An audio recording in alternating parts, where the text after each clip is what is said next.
Sinubukan kong laruin itong Chaos Clash. Ang ginamit ko palang hero dito ay si Bal-Eric. Naging kasama natin dito si Karina at Melissa. Si Bal-Eric ginamit ko dito para may shield ang Mink kasama ko para easy lang nila mapatay ang mga kalaban. Dito unang round palang mabilis namin natalo ang kalaban.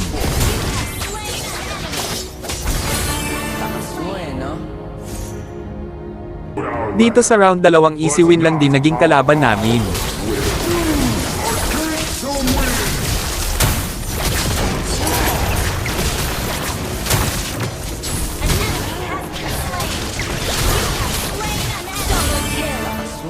Dito naman sa round 3 ang tagal na tapos gawa puro takbo kalaban lalo na ang Leslie. Yumay sa'yo Leslie hahaha.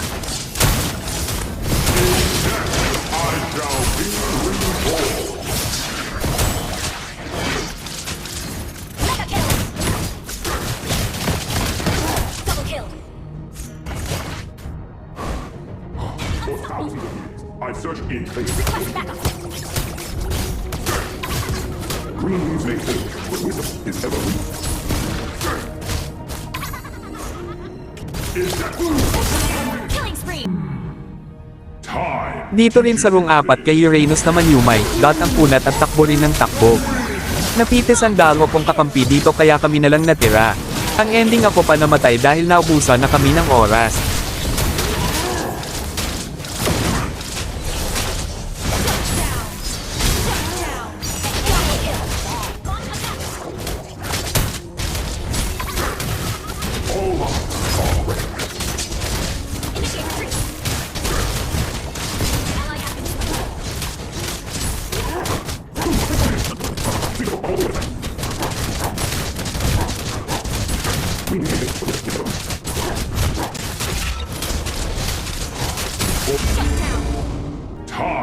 Dito naman sa round 5 nakatapat ulit naman yung may Leslie kaya sinigurado naman na hindi na siya makakatakbo dito hahahaham. Double kill!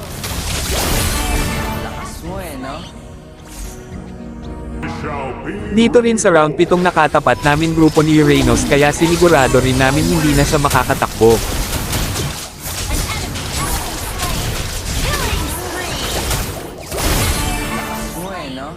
May fail. Sa round 8 nato bilis ko pumanaw grabe lakas nitong mga kalaban namin nato. Nasa isip ko hanggang sila mananalo dito sa finals at hindi nga ako nagkamali.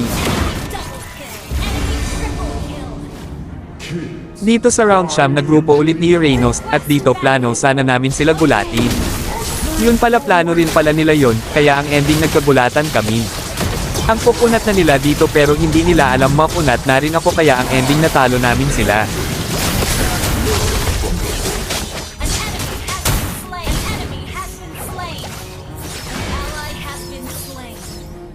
The abyss may corrode our land, but not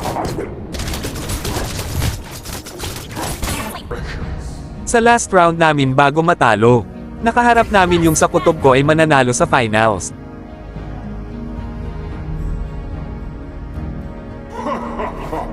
seeds of hope are Nagtry ulit kami manggulat kaso ayaw makisama ni Karina. Kaya napilitan na lang kami ni Melissa sundan siya at yun nauna siyang bigyan ng kalaban at unang napitis.